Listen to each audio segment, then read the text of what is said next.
46. It's on, but it should be down. It's turned It's on. on. Speak up. I've never had a problem with that. Can you hear me in the back? No. Oh, hi Judy. Okay, I think we got to around verse 12 and we're looking at the,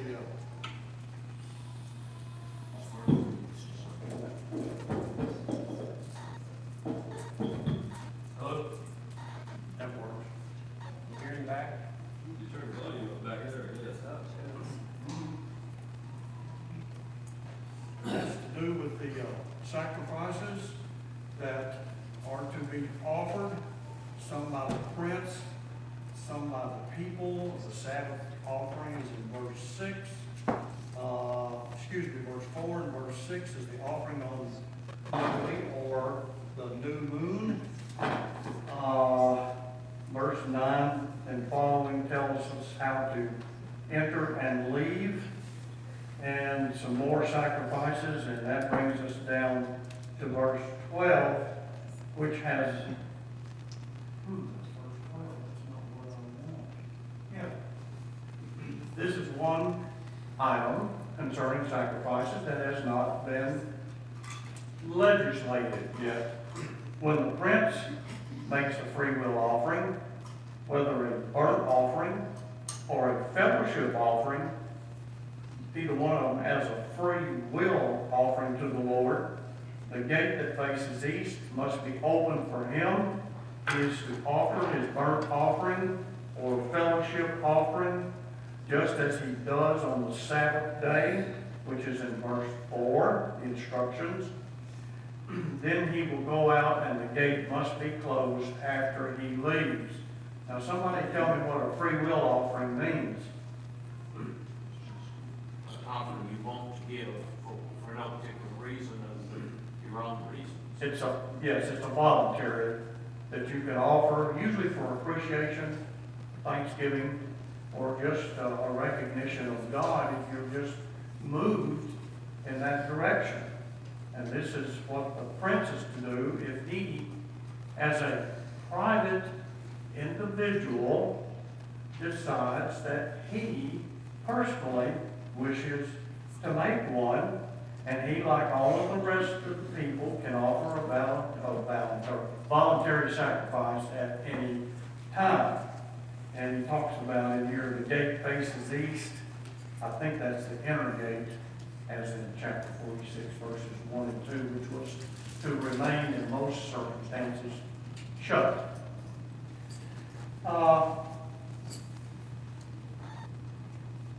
And it says there in verse 12 that this gate must be opened for him.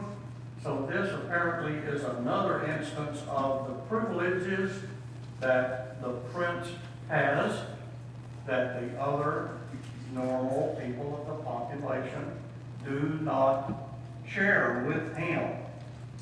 Okay, questions on verse 12?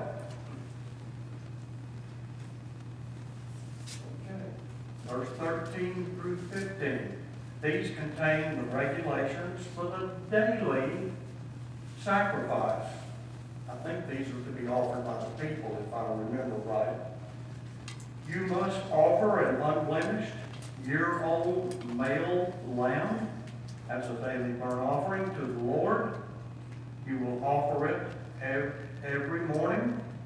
You must also prepare at the same time a grain offering every morning along with it, and it is to consist of 3 quarts with 1/3 of a gallon of oil to moisten the fine flour, which is the contents of the grain offering in this case, a grain offering to the Lord.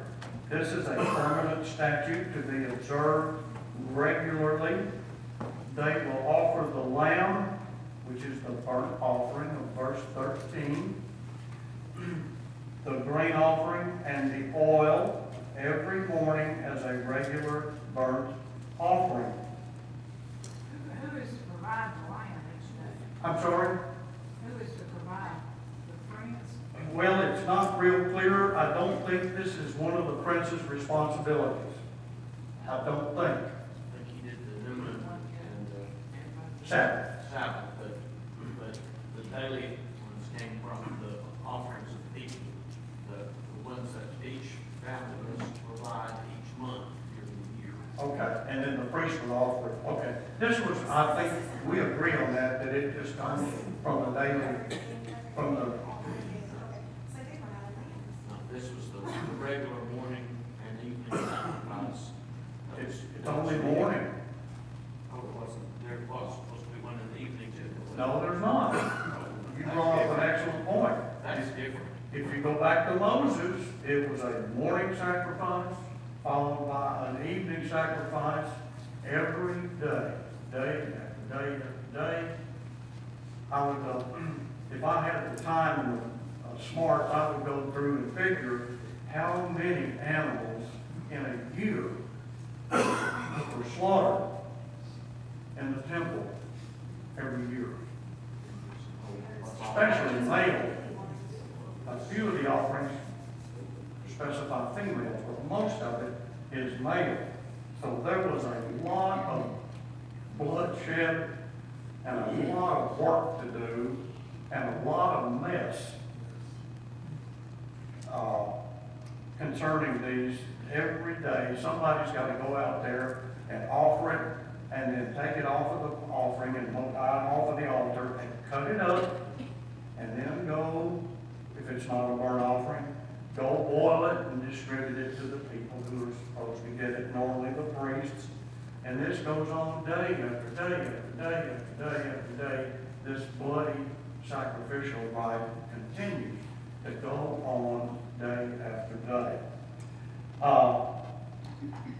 And it is odd, as John said, that it does not provide for an evening sacrifice. Now, the burnt offering in verse 13 is the principal offering, but along with it, offered at the same time is the grain offering of verse 14, and the oil mentioned in verse 15 is also to accompany it at the same time.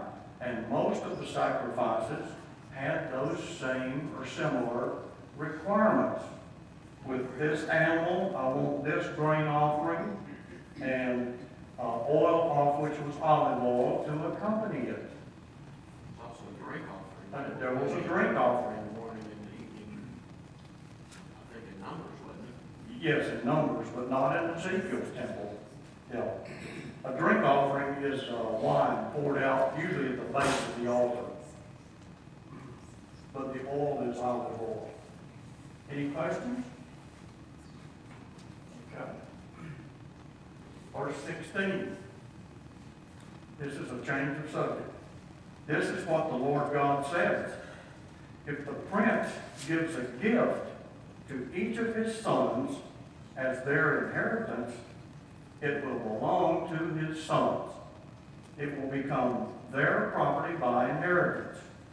But if he gives a gift from his inheritance to one of his servants, it will belong to that servant until the year of freedom, when it will revert to the prince. His inheritance belongs only to his sons. It is theirs. The prince must not take any of the people's inheritance, evicting them from their property.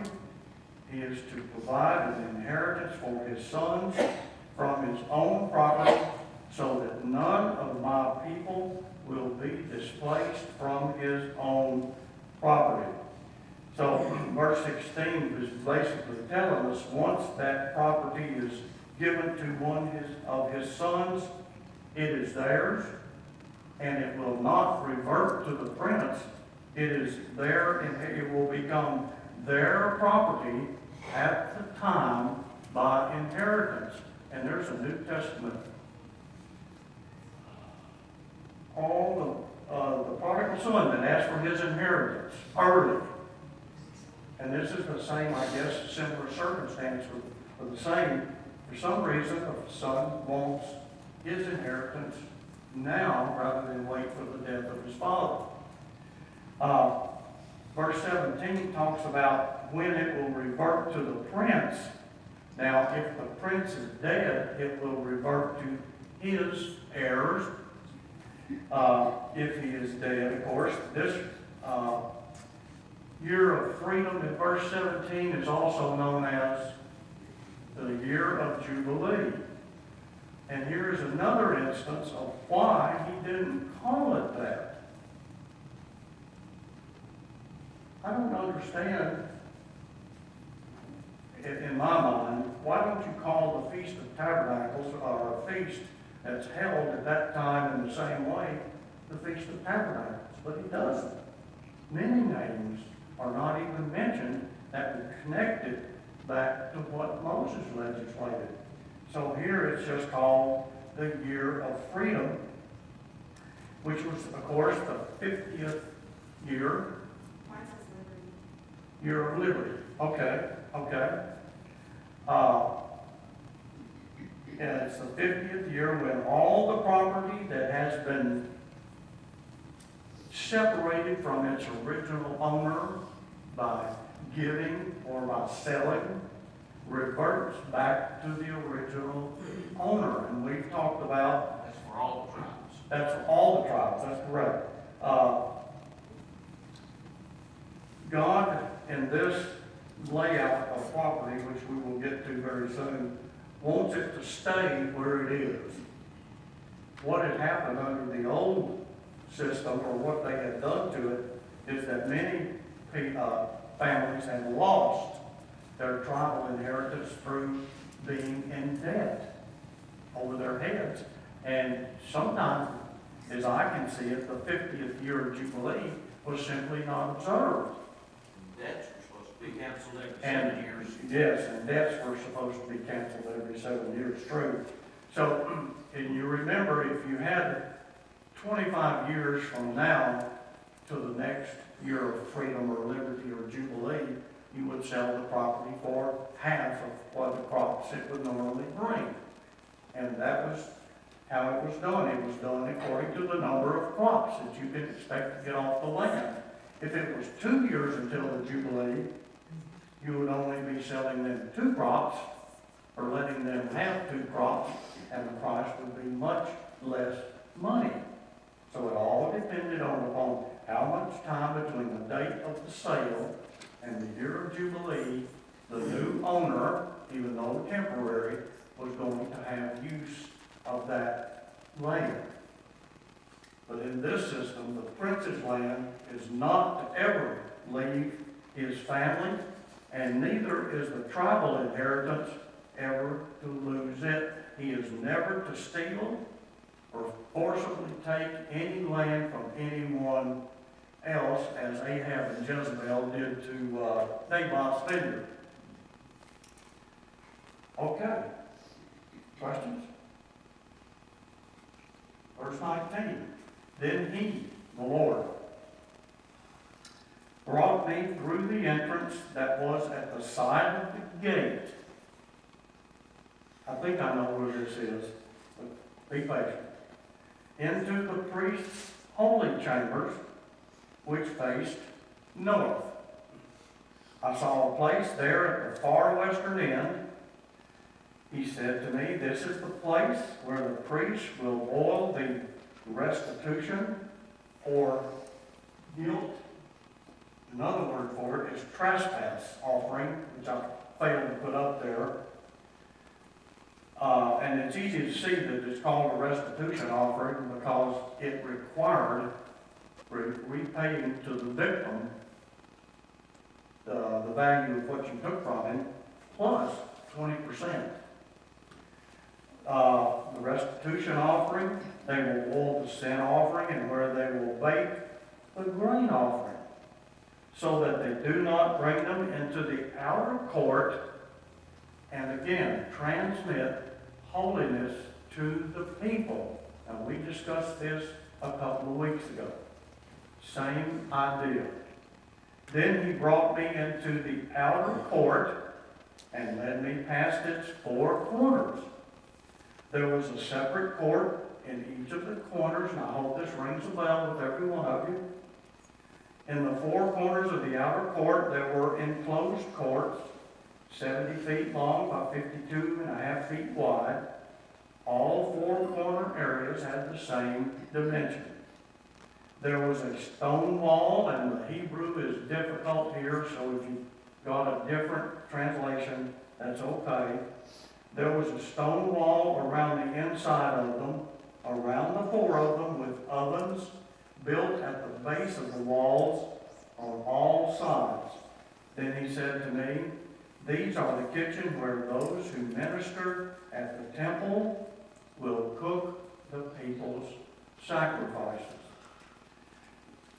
So, in all of these verses, there is a careful provision made to keep separate the offerings of the priests from the offerings of the people. The offerings of the priest, or which was to go to them, was considered more holy. And if it came into contact with the meat that the people were going to share, eat, which some of the sacrifices were done like that, then it would contaminate it. So let's keep those food for the priests and the food for the people from the sacrifices separate. That's why in verse 20, the priests have a special place, the holy chambers of verse 19, to eat their food. And then the others, on that drawing we had for the kitchens that were on the four corners, really kind of in the wall almost. Yes, of the four corners. Yeah, I think I've got the diagram. This is where we are in the priest chambers. Chapter 42, verses 1 through 12 are extremely obscure and difficult, but this is what is being referred to at the base of these chambers, priest chambers. There was an entryway on the east side as one enters them from the outer gate, and I think that's what he's talking about, the entrance that was at the side of the gate in the first verse up there, verse 19. Okay, now this is the priest chambers, and the reason that arrow is there is because they were on the north side and the south side, but he says these are on the north side. Yes, John? Those are the storage rooms around the temple, aren't they? Aren't the ones number 6 up there? Aren't those the chambers that Number had 6 three is the tables? northern gate. Yeah, that's the inner gate, but they had places there for the priests to eat. And it said they had tables sitting there. I thought that was what it was talking about.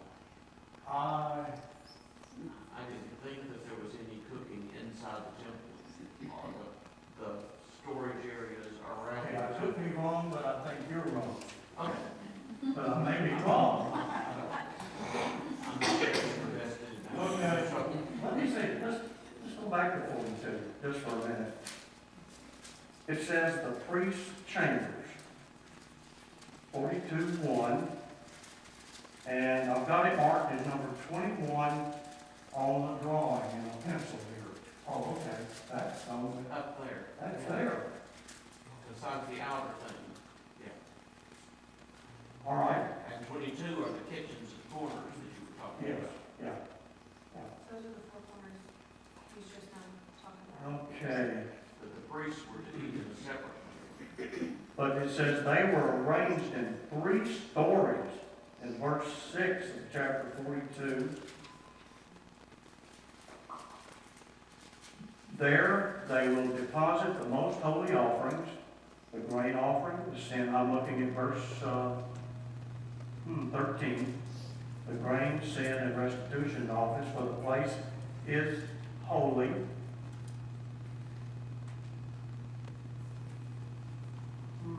I've just never understood that the storage chambers around the temple were where they offered sacrifices.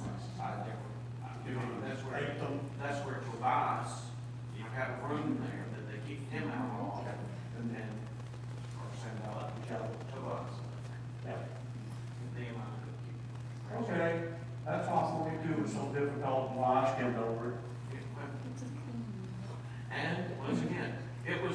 built. Yes, very good, it was never built, so they never had the problem. Okay. All right, I'll have to look into that again. I thought I had that. Yeah, so number 21 here on the left is a north and south layout arrangement, there are two of them. And he says that it was at the far western end in verse 19. That would be. Far western end. That may be right. I hate to say it when you're right. But I think you're right. I will check this again. Well, you can hate that when I'm wrong, so. Okay, just to refresh your memory on the offerings, and we won't have to do these, I don't think, again. Guilt or trespass or restitution offering is a mandatory offering or covering or atonement for unintentional sin requiring restitution. Cleansing from defilement, you have to pay a 20% fine on top of what it's worth when you pay it back. Sin offering, mandatory atonement for sin, unintentional sin, keep that in mind. It involved a confession of sin and a forgiveness of sin and a cleansing from all defilement regarding that sin. And the elements are what is offered. And the grain, or I think if you've got an older translation, may say meat, to be grain, fine flour with olive oil, incense, and baked bread, cakes or wafers. But in the case we just read here, it was simply fine flour, had not had anything done to it. And its purpose was a voluntary act of worship, atonement for unintentional sins, an expression of devotion and commitment and a complete surrender to God. Any questions besides the ones I don't have the answer to regarding the chambers? That's good. Chapter 47. We've only got this one and one more. We should be able to finish next week. Then he brought me back to the entrance of the temple, and I've got up there the gate into the holy place. I think that's what he's talking about. And there was water flowing from under the threshold of the temple toward the east. For the temple faced east. The water was coming down from under the south side of the threshold of the temple, south of the altar.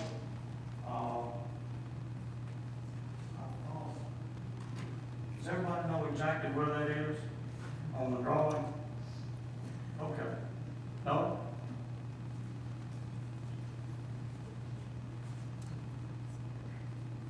I'll show it to you on this one. The water started coming out right south of there, went right out there, and then right out there. All of them on the south side of the gates.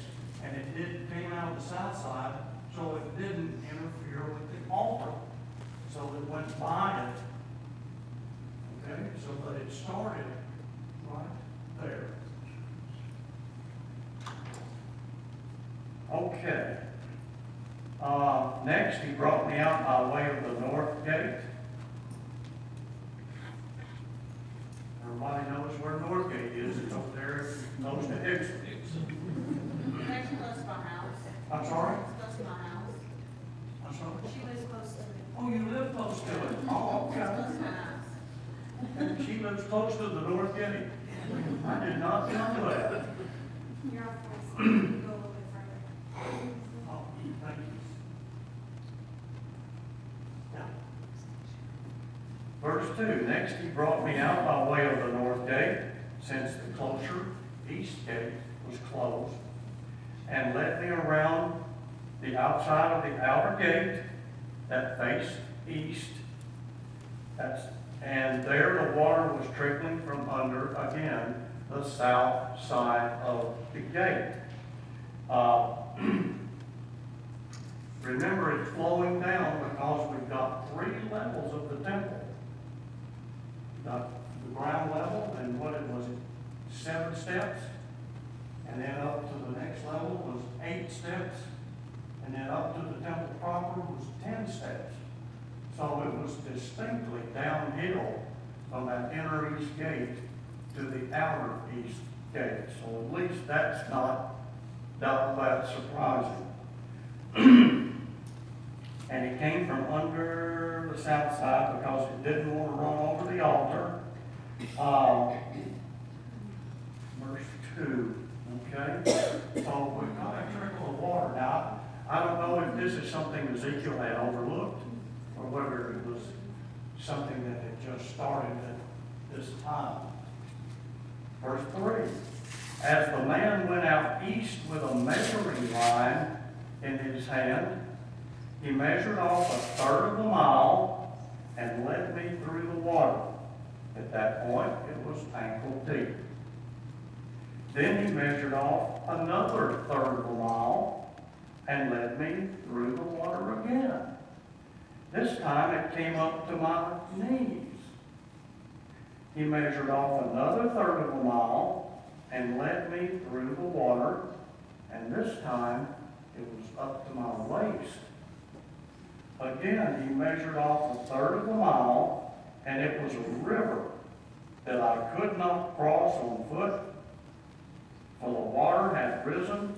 It was deep enough now to swim in, a river that could not be crossed on foot. So, in a little more than a mile, this small trickle of water that comes out from under the south side of the inner east gate has become a river so great that it cannot be forded. It has to be, don't have to swim it. Now, as far as we know, this river has no tributaries feeding it. It just becomes bigger by the grace of God. Now, you don't have a river getting that big that fast without tributaries feeding it to make it larger. That is not the case here. It gets larger because that's the way the Heavenly Father wants it to be.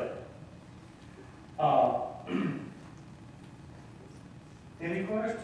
I wish I could have seen this. Then he asked me, "Did you see this, Son of Man?"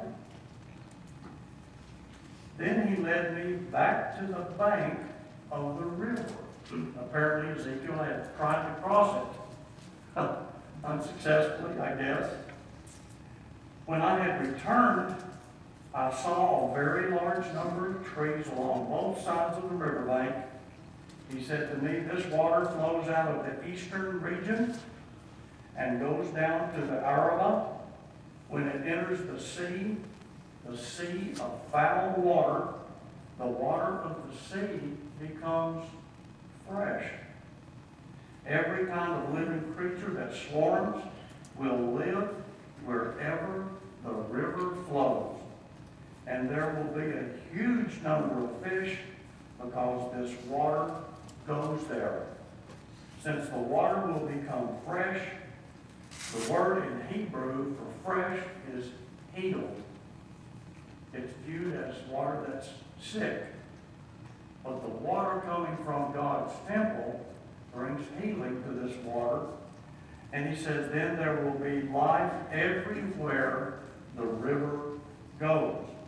I think I have got a map with the Arabah, which is basically roughly the Jordan River Valley. There it is right there. And I think it even runs up here. But to make this simple, the Jordan River starts right there in those mountains in Lebanon. It comes down here, and then that's the Sea of Galilee. Come on, cooperate. Right there. There's the Jordan River, and it flows, this time, the water flows over here to the Arabah and down into the Dead Sea. That's what's called, in my translation in verse 9, foul waters. And again, oddly, where the water flows into the Jordan River Valley is not called the Jordan River. That's another strange one to me. And the Dead Sea is not called the Dead Sea. It's called foul water, whatever your translation may have. The Dead Sea is 1,300 feet below sea level. The Dead Sea is the lowest place on the planet. And when water flows in there, except unless we've had a flood, it never leaves. It goes in. We sing a song about that. There is a sea which day by day receives the rippling rills. It's the third verse. It receives the water, but it never gives it out. Beautiful song, by the way. Lloyd, Yes, Scott? the water that comes out of the hills of Jerusalem does not dump into the Jordan River, it dumps into the Dead Sea, Goes west. east. Jerusalem. There's Jerusalem, right? Let me see if I can Yes. keep my hand steady enough. And it goes east through the mountains and the hills and dumps into the Dead Sea, not the Jordan River. Oh, okay. In other words, it goes from here to here. Yes. Oh, okay. That's where Coram or whatever it is at, and all those, there's canyons and valleys and everything that comes down, and the rains and the floods up in Jerusalem and all in that area and everything else, all the waters come, and they run down through these crevices or whatever. Bodies. Yeah, whatever, down, just cuts in the side of the mountains there, and comes down and goes into the Dead Sea, not into the Jordan River. Jordan Oh, River okay. is north. Well, I just assumed that because of the word the Araba, which is the Jordan Valley. But it really doesn't matter. You may be right. I'm just saying literally, today. Or- I'm saying literally today. That's Oh, what it today. does right now. Oh, okay, When it okay, rains in Jerusalem, the water ends up in the Dead Sea. okay.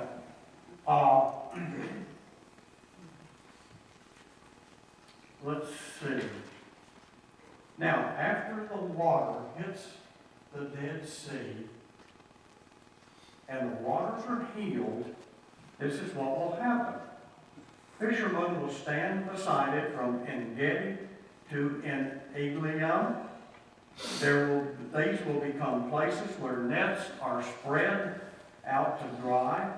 Their fish will consist of many different kinds, like the fish of the Mediterranean Sea on the other side. Yet its swamps, that is, the Dead Sea swamps and marshes, will not be healed. They will be left for salt. All kinds of trees providing food will grow along both banks of the river. Their leaves will not wither, and their fruit will not fail. Each month they will bear fresh fruit, because the water comes from the sanctuary or temple. Their fruit will be used for food, and their leaves for medicine. Now let me get back and I'll show you where En-Gedi is. En-Gedi is about on the northwest corner of the Dead Sea. No, right there. That other one, somebody pronounce it En-Eglaim. Is located, they're almost sure, up here on the northwest corner of the Dead Sea. So Ezekiel is saying, at least from here to here, fishermen will show up who've never been there before, because what's missing from the Dead Sea? Any kind of life. Nothing. The water in that Dead Sea is 6 times as salty as the water in the ocean. And it's after 8 o'clock. Let's pick up the verses 10, 11, and 12. Any questions? Let us pray before we go on. Lord, as we leave this place, we pray for your love and protection to go with us, and help us take our light the light of Jesus wherever we go. In Jesus' name, amen.